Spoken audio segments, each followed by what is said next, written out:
siang menjelang sore. Nah, bisa bersilaturahim dengan Tuan Guru Azhari, Tuan Guru Kamawi, Ayahanda Pekanganda, Haji Imam Bukhari Muslim, ya, Bu Dewan, para tokoh agama, tokoh masyarakat. Alhamdulillah kita bisa bersilaturahim. Mudah-mudahan berkat pahala silaturahim kita semua diberikan umur yang panjang, kesehatan, keafiatan, dan kekurangan rezeki. Amin ya rabbal alamin. Jadi arah hadis Bapak Ibu sekalian, saya melihat janin umur yang panjang, rezeki berlimpah ruah berkah, gampang tingkatkan iman takwa, sambunglah tali silaturahim. Ternyata saya buktikan hari ini berkat silaturahim bukan hanya umur kita aja yang dipanjangkan, lagu-lagu juga panjang-panjang, ya, sambutan-sambutan juga panjang-panjang, acara kita panjang. Kata Tuan Guru tadi sampai jam 2 malah astagfirullah. Saya termasuk yang mengamalkan hadis Rasulullah SAW bersabda, khairul kalami ma qalla wa dalla.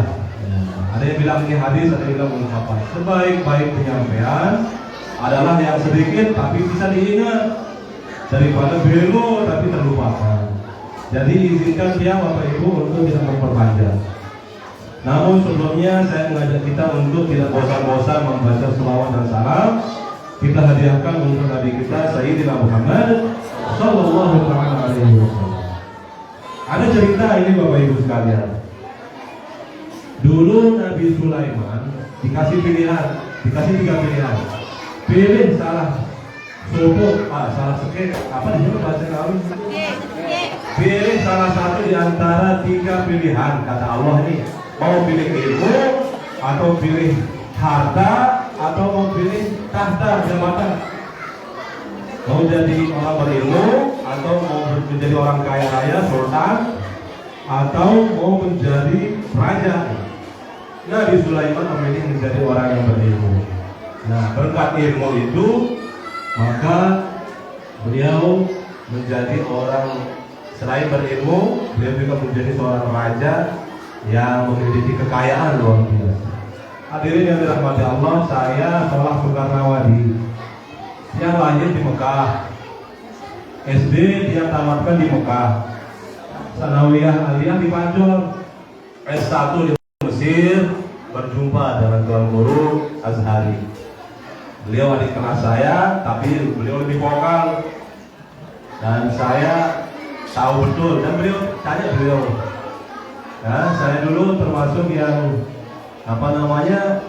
jarang kelihatan belajar seperti beliau. Dia tekun, rajin, beliau rajin. Saya saksinya. Kalau saya aja suka menghadiri undangan-undangan seperti misalnya 17 Agustusan bergitar, dia bergambus, main biola, tiang, itu hobi dia bermusik. Tapi alhamdulillah kalau ada ujian, baru kita rajin belajar menghafal dan seterusnya. Alhamdulillah bisa lulus. Nah, S1 di Mesir, S2, S3, doktornya saya raih di Sudan. Dan dia tidak sangka-sangka Allah takdirkan hari ini saya mewakili rakyat Lombok Timur wilayah utara menjadi anggota DPRD Provinsi Nusa Tenggara Barat. Tak pernah dia cita-citakan menjadi dewan ini. Jadi tahadus binikmatillah ini penting jadi motivasi untuk adik-adik. Selama adik-adikku para santri-santriwati menuntut ilmu di sini, fokuslah belajar, tekunlah menuntut ilmu, berbaktilah kepada orang tua, kepada guru, kepada pengasuh. Insya Allah berkat ilmu, berkat cinta adik-adik santri santriwati kepada ilmu, kepada para ulama, Allah yang akan atur hidupnya, masa depannya mudah-mudahan dicerahkan oleh Allah Subhanahu wa ta'ala. Amin ya rabbal alamin. Izinkan dia bercerita sedikit Bapak Ibu. Dulu ini penting dia yang sampaikan. Kenapa? Karena sekarang ini ada gerakan anti pondok pesantren, ada gerakan anti ulama. Ya, bagaimana supaya pondok pesantren ini sepi? Muncul wanit-wanit, apa wanit? Sebenarnya saya kurang pede pakai imamah ini. Ya. Jadi ada gerakan anti pondok pesantren. Bagaimana supaya masyarakat tidak percaya sama pondok? Bagaimana supaya wali murid lebih memilih menyekolahkan anaknya di sekolah-sekolah yang lain? Nah, itu makanya saya ingin bercerita Bapak Ibu sekalian. Dulu ada pondok pesantren. Maha gurunya pimpinan pondok pesantren ini adalah Allah Subhanahu wa taala. Santri-santriwatinya para malaikat. Nah, ada satu santri di luar malaikat dari bangsa jin. Namanya iblis. Nah, iblis ini satu-satunya jin yang diizinkan nyantri di surga, mengaji bersama malaikat. Setiap hari mengaji langsung. Maha gurunya adalah Allah Subhanahu wa taala. Yarfa'illahu alladhina amanu minkum walladhina utul ilma darajat. Semakin berumur ilmu kita, semakin diangkat derajat kita oleh Allah Subhanahu wa taala. Bayangkan iblis mengaji langsung dengan Allah Subhanahu wa taala sehingga gelarnya adalah profesor. Tinggi gelarnya, saking pinternya ngajinya langsung menerima ilmu dari Allah Subhanahu wa taala. Berilmu, IQ-nya tinggi, cerdas luar biasa si anak iblis itu. Nah, Allah ciptakan Nabi Adam. Belum ditiupkan roh. Allah Subhanahu wa taala perintahkan santri-santriwati, usjudu li Adam. Sujudlah kepada Nabi Adam. Semua santri-santriwati malaikat ini sujud kepada Nabi Adam kecuali satu santri yang ikut iblis. Allah bertanya kepada iblis, kenapa sih dia tidak mau sujud kepada Nabi Adam? Dijawab Allah Subhanahu wa taala. Profesor iblis ini menjawab, doktor iblis ini menjawab. Apa jawabannya? Yo, kan perintahnya kepada malaikat. Wa yaqulna lil malaikati isjudu. Kan perintahnya khusus untuk malaikat. Saya ini kan jin. Apa salah saya nggak sujud? Malaikat tercipta dari cahaya, jin tercipta dari lebih tinggi cahaya daripada api. Engkau perintahkan malaikat untuk sujud. Apa salah saya? Secara akal, secara logika benar jawabannya iblis ini. Namanya juga profesor, pinter, cerdas. Betul jawabannya secara logika. Tapi secara adab, secara akhlak, jawabannya salah. Paham itu Bapak Ibu sekalian? Nah, akhirnya Allah kasih kesempatan lagi. Ayo iblis, saya kasih perintah khusus untuk kita. Sujudlah engkau kepada Nabi Adam. Oh, dijawab lagi. Nggak mau dia sujud. Qala ma mana'aka alla tasjuda iz amartuk. Kenapa ketika saya perintahkan khusus kepada engkau wahai iblis tidak menolak? Qala ana khairun minhu. Khalaqtani min narin wa khalaqtahu min tin. Yo, kan saya senior. Kan saya sudah profesor. Ini anak kemarin. Nabi Adam ini junior saya, ya. Belum ditiupkan roh. Saya lebih mulia daripada Adam. Engkau ciptakan Adam dari campuran tanah dan air, sedangkan aku engkau ciptakan dari api. Lebih tinggi derajat saya daripada Nabi Adam. Harusnya dia yang sujud dan tunduk kepada saya yang profesor ini. Begitu sombongnya iblis. Secara logika betul lagi, betul juga jawabannya iblis.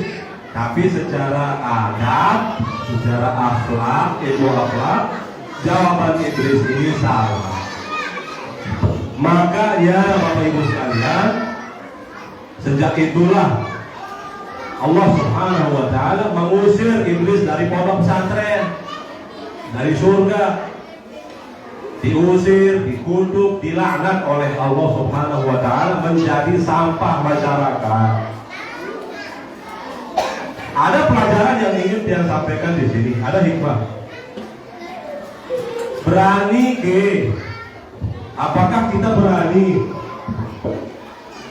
mengatakan bahwa Allah Subhanahu wa Ta'ala gagal dalam mendidik iblis?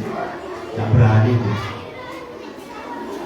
Gagal pondok pesantren ini mencetak iblis, tidak berani. Bahaya, suladak kita. Pelajaran yang bisa kita ambil apa Bapak Ibu sekalian? Iblis walaupun dia sudah profesor, ilmunya segudang, diusir dari surga menjadi sampah masyarakat, menggoda, menyesatkan dan seterusnya. Itu pilihan dia. Kesalahan oknum, jangan salahkan Tuhan, jangan salahkan pondok pesantren. Kenapa ini dia sampaikan? Supaya kita sadar yang namanya kita semua berdoa nih, mudah-mudahan semua anak-anak kita, santri-santriwati kita menjadi orang-orang yang berguna bagi agama nusa dan bangsa, orang-orang berhasil semua, amin ya rabbal. Tapi kalau bisa, na'udzubillah, ada yang menjadi sampah masyarakat, ada yang jadi maling, ada yang jadi apa misalnya, jangan langsung pelunggu salahkan Tuan Guru Azhari. Jangan langsung pelunggu menyalahkan pondok pesantren Darul Abidin.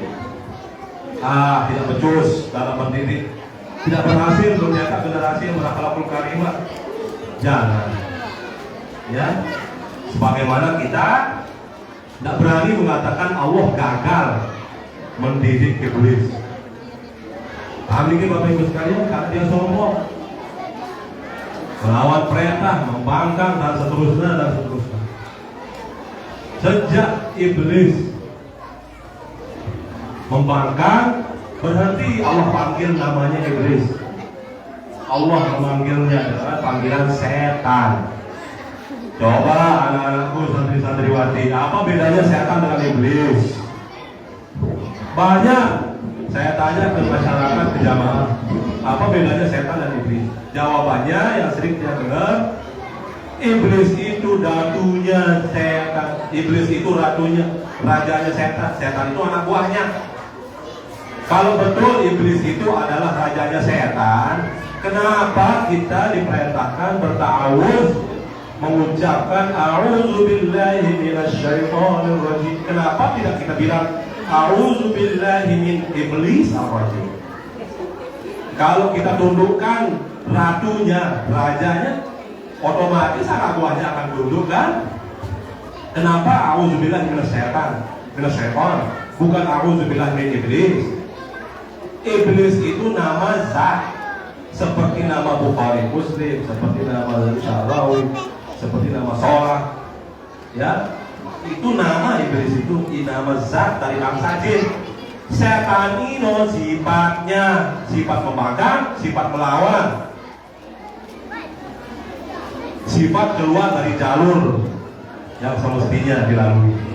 Itulah bedanya jin, bedanya iblis dengan setan. Makanya Allah Subhanahu wa Ta'ala berfirman, "Wa kadzalika ja'alna likulli nabiyyin aduwan." Setiap nabi, pewaris nabi, ulama, para ulia punya musuh bebuyutan. Siapa musuh bebuyutan? Syayatinal insi wal jin, setan manusia dan setan jin dalam Al-Qur'an. Apa hikmahnya setan manusia disebut dulu dan baru setan jin? Kenapa setan yang nampak dulu disebut baru setan yang tidak nampak? Imam Al-Ghazali mengatakan setan yang nampak ini jauh lebih berbahaya di budayanya ketimbang setan yang tidak nampak. Buktikan, kalau kita merasa diganggu makhluk halus dengan niat yang tulus dan keyakinan yang kuat, a'udzubillahi minasyaitonir rajim, pergi setan itu. Tapi kalau datang Nuzela, kita bacakan ayat kursi, hafalan dia, pasehan dia baca ayat kursi Nuzela ini, Lea ini.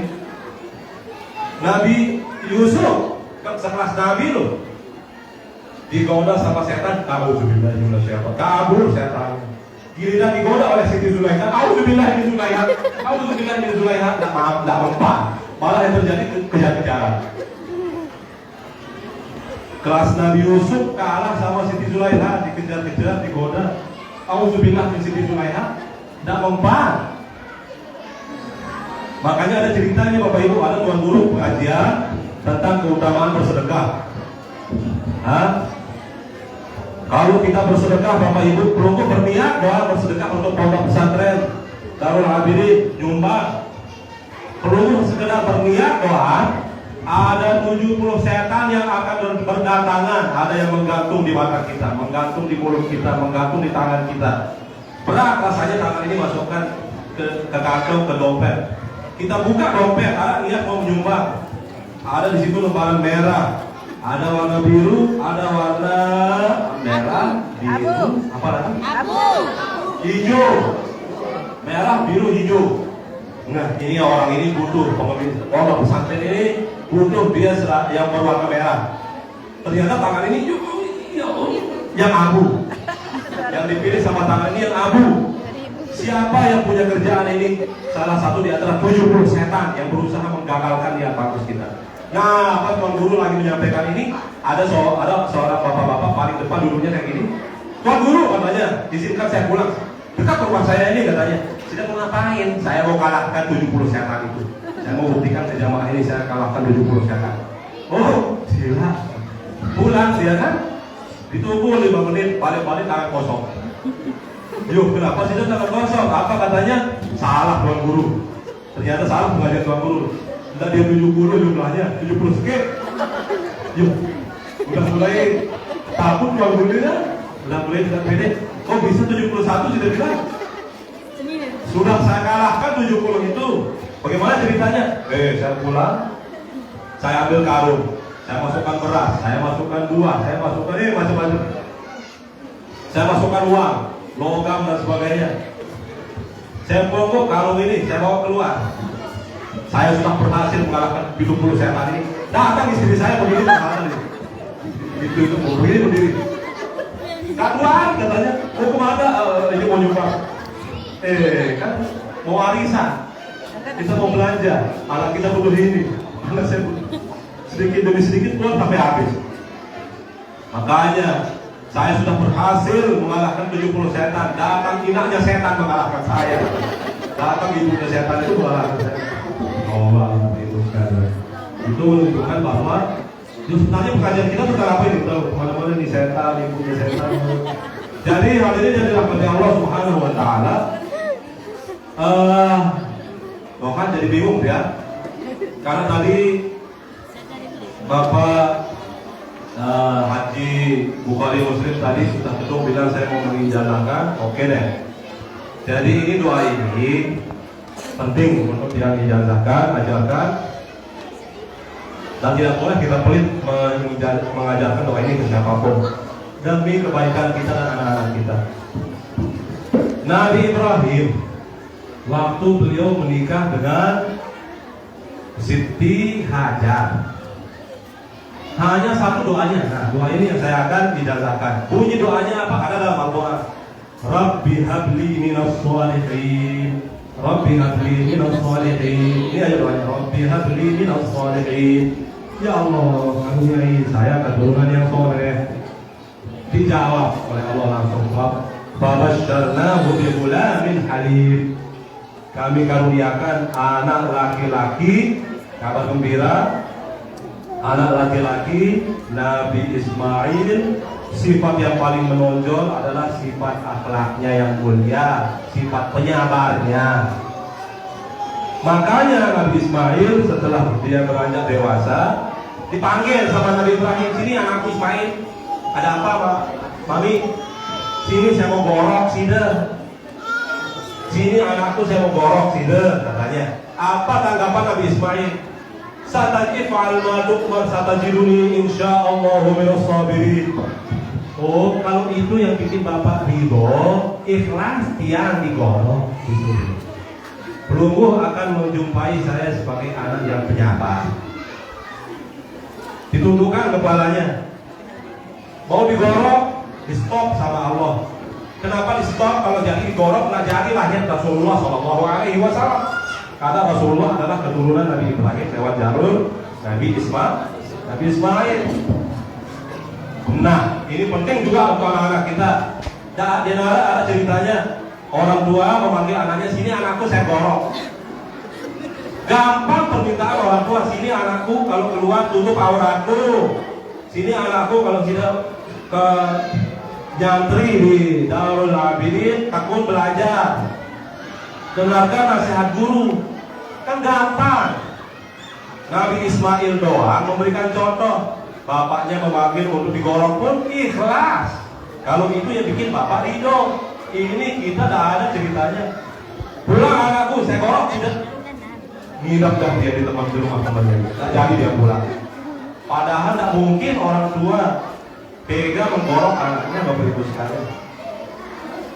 Permintaan orang tua gampang, anakku sekolah belajar, tutup auratmu, jaga pergaulanmu, kan gampang. Jadi mudah-mudahan anak-anak kita bisa mengikuti jejak Nabi Ismail alaihissalam. Kan anak dua, putra Nabi Ibrahim, Nabi Ismail, Nabi Ishak. Nabi Ismail itu akhlaknya yang menonjol. Nabi Ishak kecerdasannya yang menonjol. Wabasyaruhu bi ghulamin alim. Mana lebih baik, punya anak yang berakhlak mulia atau punya anak yang pintar? Ayo bapak. Mana lebih baik? Kalau dikasih pilihan, tentu kita boleh punya anak yang pintar dan berakhlakul karimah kan. Tapi kalau harus memilih, misalnya mau punya anak yang pintar atau anak yang berakhlakul karimah, lihat Nabi Ismail dan Nabi Ishak. Nabi Ismail ini akhlaknya bagus. Nabi Ishak otaknya yang jenius. Siapa keturunannya ini? Nabi Ishak keturunannya orang Yahudi. Dia pintar-pintar, cerdas-cerdas, saking pintarnya dia sombong-sombong. Sekarang dibawa sama Irak. Mudah-mudahan tidak ada rudal yang nyasar ke Semang. Ya, bayangkan keturunan Nabi Ishak yang masih hidup sekarang orang-orang Yahudi. Israel kan artinya keturunan Nabi Yakub, keturunan Nabi Ishak. Siapa keturunan Nabi Ismail? Rasulullah Sallallahu Alaihi Wasallam. Inna bu'istu liutammima makarimal akhlaq, kata Nabi. Saya diutus untuk menyempurnakan akhlak, bukan untuk mencetak generasi yang jenius, yang cerdas, yang pintar-pintar. Karena kalau hanya mengandalkan kepintaran, jadi pejabat, ya jadi korupsi dia. Kalau dia pintar, kemudian jadi pedagang, tidak amanah dia mungkin. Kalau dia jadi orang hebat, jadi pemimpin, jadi bupati, jadi kalau dia pintar, hanya modal pintar, mungkin dia akan zalim. Itu makanya pentingnya digabung antara kepintaran dan akhlakul karimah itu. Iblis pintar, tapi kurangnya akhlakul karimah.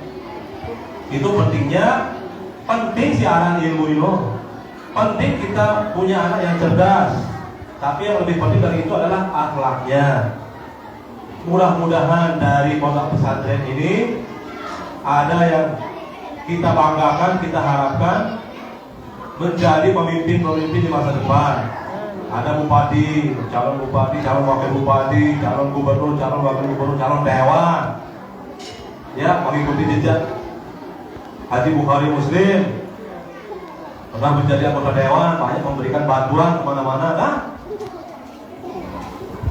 Jadi penting pintar itu, tapi lebih penting itu akhlakul karimah. Jadi saya cukupkan sampai di sini. Wallahualam saya nih sudah capek saya berbicara.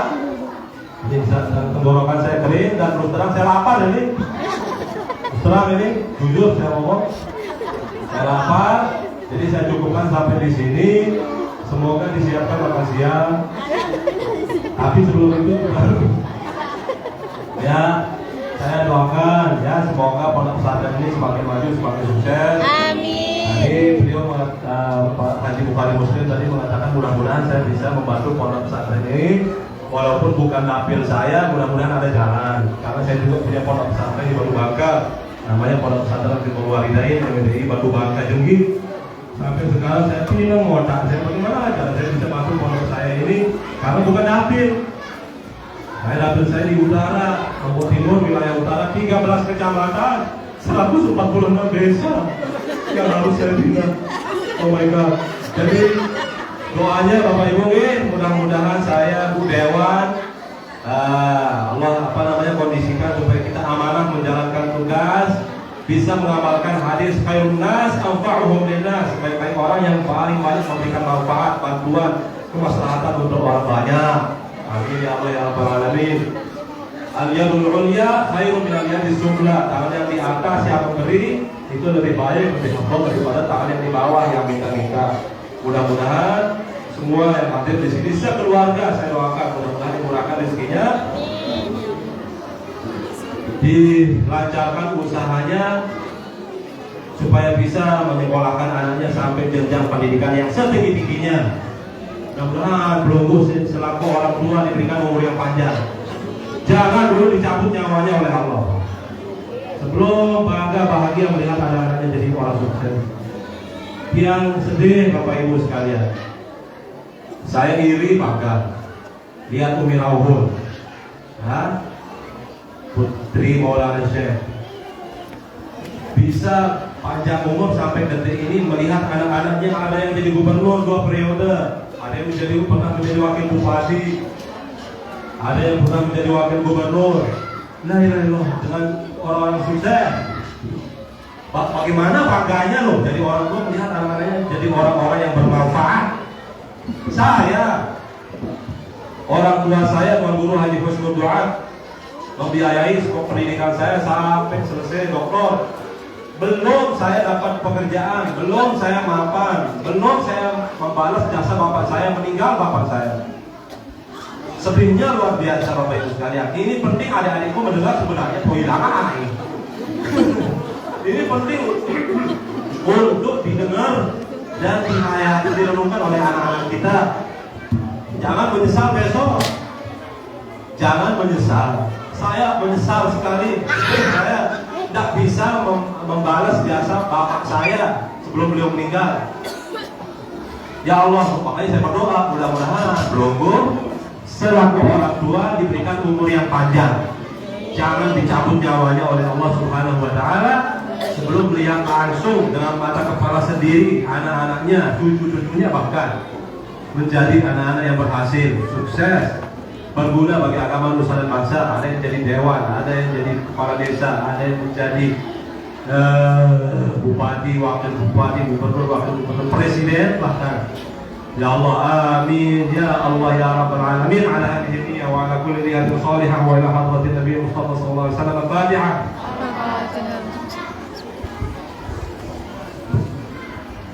Mau Belunggu terima ijazah doa Rabbi habli minas shalihin? Itu doanya Nabi Ibrahim, Rabbi habli minas shalihin. Enggaknya itu, hanya potongan itu saja. Ikuti saya. Bismillahirrahmanirrahim. Bismillahirrahmanirrahim. Rabbi habli minas shalihin. Rabbi habli minas shalihin. Rabbi habli minas shalihin. Tolong itu diulang-ulang setiap selesai sholat, bahkan dalam sholat. Kalau bisa setelah iyyaka na'budu wa iyyaka nasta'in, oke? Misalnya dalam kita sembahyang 5 waktu ini, sembahyang sunat, sholat hajat, apa ini? Misalnya dalam surat Al-Fatihah, Maliki yaumiddin iyyaka na'budu wa iyyaka nasta'in, di situ stop sebentar. Rabbi habli minas shalihin. Bayangkan anak-anaknya mudah-mudahan jadi anak yang soleh. Jangan doakan jadi dewan. Cukup jadikan anakku orang yang soleh, supaya nanti ketika dia jadi tentara dia soleh, dia menjadi gubernur dia soleh, dia jadi bupati dia soleh, dia soleh, ya. Jadi wakil bupati dia soleh, apapun profesinya, apapun pekerjaannya dia soleh. Paham itu apa itu? Rabbi habli minas shalihin. Ya, sebagaimana dia terima. Halo. Sebagaimana dia terima ijazah doa ini dari guru-guru dia termasuk guru-guru doa dari Syekh Ibrahim dari gunung. Udah maafin baterainya. Halo kan? Sudah capek dia ini. Menuju 10 orang. Jadi bagaimana saya terima ijazah doa ini, saya ijazahkan khusus untuk pelungguh yang hadir sabar mengikuti kegiatan ini dari pagi sampai sore ini. Terima ijazahnya Bapak Ibu sekalian. Iya, berapa pada diri mohon pengijazahan itu 4 rukunnya. Al-Mujiz, Al-Mujaz, Al-Mujaz lebih langsung ijazah. Rukun pengijazahan itu 4. Orang yang mengijazahkan, orang yang menerima ijazah, ilmu yang diijazahkan, dan 8 ijab kabul. Dan langsung disamakan seperti akad nikah. Seperti pada saat Haji Muhammad menikah sama Dewan, saya terima langsung. Dia lama mewakilkan, dia lama jedanya langsung saya terima nih. Kalau dia lama dia jedanya pulang harus segera. Jadi perlu jawab saya terima ijazahnya, oke? Ini mah saya terima saja. Saya ulang, saya sholat Sultan Nawadi. Sebagaimana saya terima ijazah doa Rabbil Alamin bin Sholihin dengan sanad yang bersambung, saya ijazahkan khusus untuk pelungguh yang hadir di sini.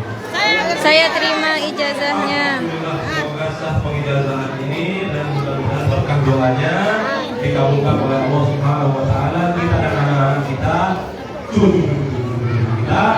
menjadi orang-orang yang soleh semua, bermanfaat, berguna bagi agama nusa dan bangsa dan ini ala dunia wa ala kulli shay'in al-fatihah.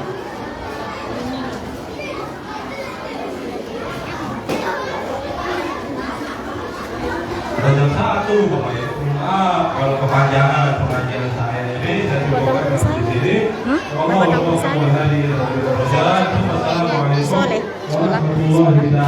wabarakatuh. Soekarnawadi.